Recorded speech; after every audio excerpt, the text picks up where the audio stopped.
সুপ্রিয় দর্শক মন্ডলী, আসসালামু আলাইকুম। আজকে আমরা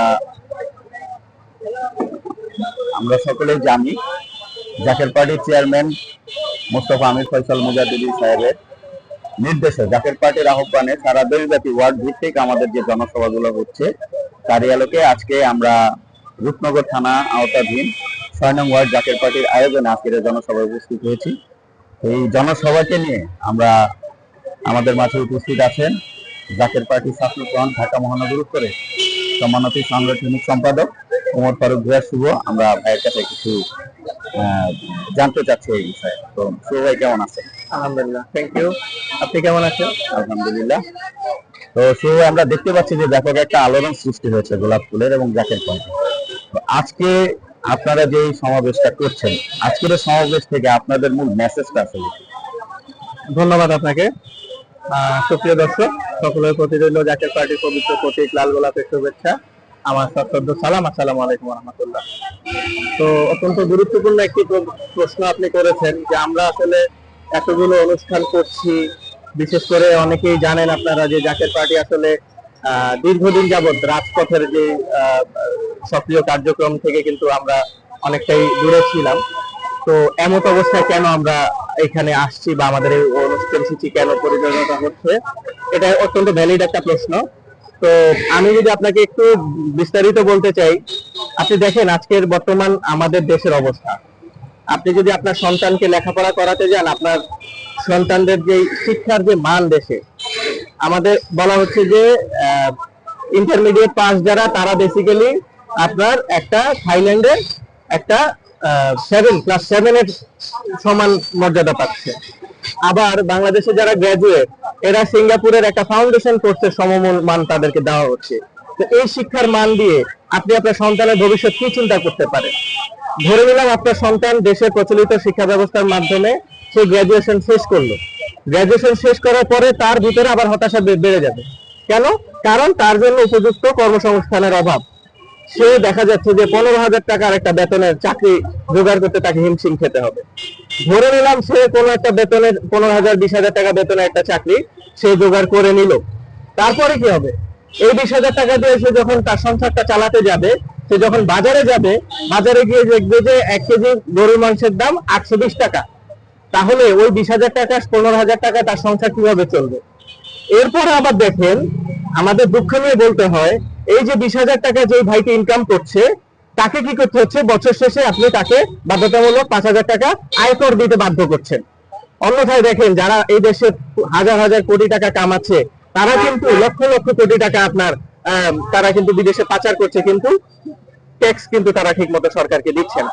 ওই জায়গায় কিন্তু আমাদের সরকার কিন্তু তাদেরকে কালো টাকা সাদা করার নানান রকম অফার দিয়ে কিন্তু তাদেরকে কিন্তু পার দিয়ে দিচ্ছে। কিন্তু যেই মানুষটা সংসার চালাতে হিমশিম খায়, তাকে কিন্তু ট্যাক্সের জন্য বাধ্য করা হচ্ছে।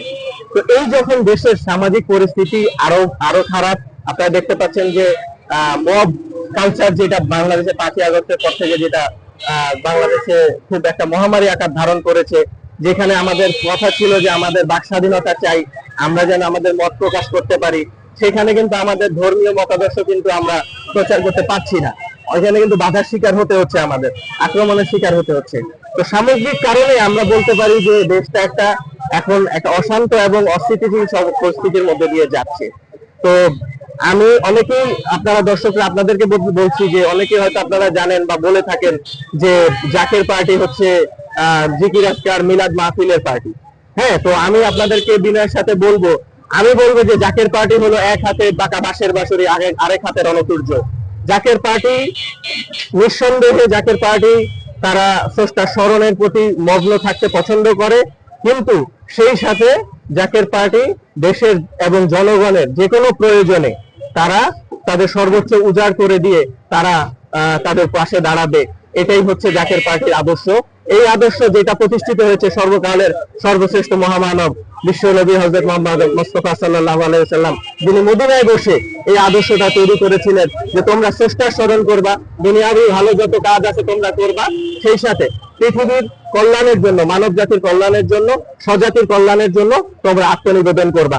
সেই আদর্শটাই মূলত আমরা জাকের পার্টি ধারণ করি এবং সেটাই আমরা জনগণের কাছে তুলে ধরতে চাই, সেই জন্যই আমাদের এই কর্মসূচিগুলো। অনেক ধন্যবাদ। আরেকটা প্রশ্ন হচ্ছে যে আপনি যে শিক্ষা ব্যবস্থার নিয়ে যে সামগ্রিক বিষয়গুলো বললেন, তো জাকের পার্টি বা জাকের পার্টির ছাত্র ফ্রন্ট আপনাদের ঢাকা মহানগর উত্তরের যে আমার যতটুকু ধারণা মোটামুটি একটা শক্তিশালী অবস্থানে আপনারা আছেন, তো এই ছাত্রদের উদ্দেশ্যে আপনার কিছু বলা আছে কিনা, এই শিক্ষা ব্যবস্থা নিয়ে আপনার কিছু বলার আছে কিনা? অবশ্যই অবশ্যই, সুন্দর প্রশ্ন করেছেন, ধন্যবাদ আপনাকে। আমি ছাত্র সমাজের উদ্দেশ্যে আমি বলবো যে এই যে আমি ইতিপূর্বে আমার বক্তব্যে যে অংশগুলো বললাম, আমরা দেখতে পাচ্ছি যে বর্তমান আপনাদের তরুণ যে প্রজন্মটা আমরা দেখতে পাচ্ছি, তারা অধিকাংশই কিন্তু দেশে থাকার পক্ষে না, তারা দেশ ছেড়ে চলে যেতে চাচ্ছেন।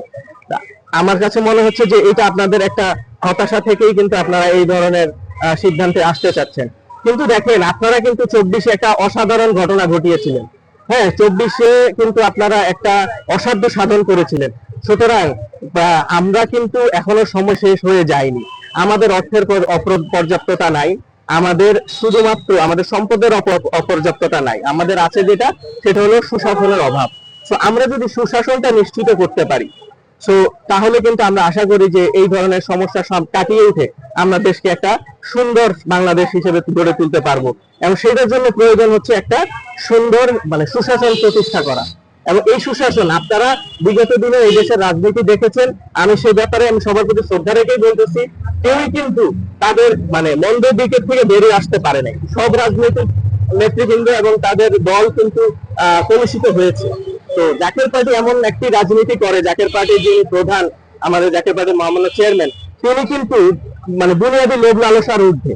এটা আমি আপনাকে গ্যারান্টি দিয়ে বলতে পারি, আমি ছাত্র সমাজকে গ্যারান্টি দিয়ে বলতে পারি। আপনারা খোঁজ নিয়ে দেখেন, ইতিহাস আছে। তিনি চাইলে দেশের এমপি মন্ত্রী, ইভেন ওনার কাছে কিন্তু উপরাষ্ট্রপতি প্রধানমন্ত্রী হওয়ারও অফার ছিল। আপনারা সবাই জানেন যে জেনারেল এরশাদ, তিনি আমাদের জাতীয় পার্টির মহান প্রতিষ্ঠান একনিষ্ঠ ভক্ত ছিলেন। তিনি প্রস্তাব দিয়েছিলেন আমাদের পার্টির মহামান্য চেয়ারম্যানকে যে তাকে উপপ্রধানমন্ত্রী করার ব্যাপারে, কিন্তু তিনি কিন্তু সেই সমস্ত লোভ লালসার মধ্যে যাননি। 36 বছর ধরে তিনি কিন্তু আস্তে আস্তে করে এই সংগঠনটাকে আজকের এই পর্যায়ে নিয়ে এসেছেন। একটাই কারণ, যে আদর্শ থেকে বিচ্যুত হওয়া যাবে না। আজকে যদি খুবই শর্ট ইকুয়েশন, আমরা যদি যে কোনো দলের সাথে জোট করতাম, আমরা কিন্তু সংসদে যেতে পারতাম, আমরা কিন্তু মন্ত্রিত্ব নিতে পারতাম। কিন্তু আমরা কেন যাইনি? আমরা যাই নাই কারণ যদি আমি কোনো দলের সাথে জোটে যাই, তাহলে আমার আদর্শ তার আদর্শের সাথে আমাকে কম্প্রোমাইজ করতে হবে। কিন্তু আমরা আদর্শ কখনোই কম্প্রোমাইজ করি না।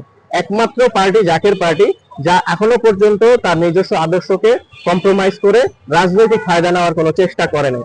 আমি ব্যর্থহীন কণ্ঠে বলতে চাই যে জাকের পার্টি সেই দল এবং জাকের পার্টির নেতৃত্ব হচ্ছে সেই নেতৃত্ব যারা কিনা দেশে একটি সুশাসন প্রতিষ্ঠা করতে পারবে, এই গ্যারান্টি আমরা দিতে পারি। সুতরাং আপনাদের প্রতি আমার উদাত্ত আহ্বান থাকবে যে আমরা হতাশ না হই। এই দেশ আমার মা, আমার মাটি, আমরা এই দেশকে আমরা ব্যর্থ হতে দেব না। এই প্রতিজ্ঞা নিয়ে আমরা জাকের পার্টির মাধ্যমে দেশে সুশাসন প্রতিষ্ঠা করব, এই প্রত্যাশা নিয়ে আমি সকলের প্রতি জাকের পার্টি সম্পর্কে জানার, বোঝার এবং জাকের পার্টিতে আপনাদের সমর্থন দেওয়ার জন্য আমি অনুরোধ রাখছি। অনেক ধন্যবাদ শুভ ভাই। আমাদের দর্শকদের উদ্দেশ্যে যদি কিছু বলার থাকে আপনি কিছু বলেন। দর্শকদের উদ্দেশ্যে আমার একই কথা, যে আপনারা যদি আমার কথাগুলো ভালো লেগে থাকে, আপনারা অবশ্যই জাকের পার্টি সম্পর্কে জানবেন, জাকের পার্টি সম্পর্কে বোঝার চেষ্টা করবেন। আমি আশা করি যদি আপনি জাকের পার্টি থেকে সম্পর্কে সঠিক তথ্যটা আপনার কাছে থাকে, তাহলে আপনি নিশ্চয়ই আপনার সামনের বাংলাদেশকে জাকের পার্টির হাতে তুলে দিতে আপনি নিজে থেকেই চাইবেন। সবাইকে ধন্যবাদ, সুস্বাস্থ্য ও মঙ্গল কামনা করছি। আসসালামু আলাইকুম। ধন্যবাদ শুভ ভাই, অনেক সুন্দর কথা বলার জন্য। সুপ্রিয়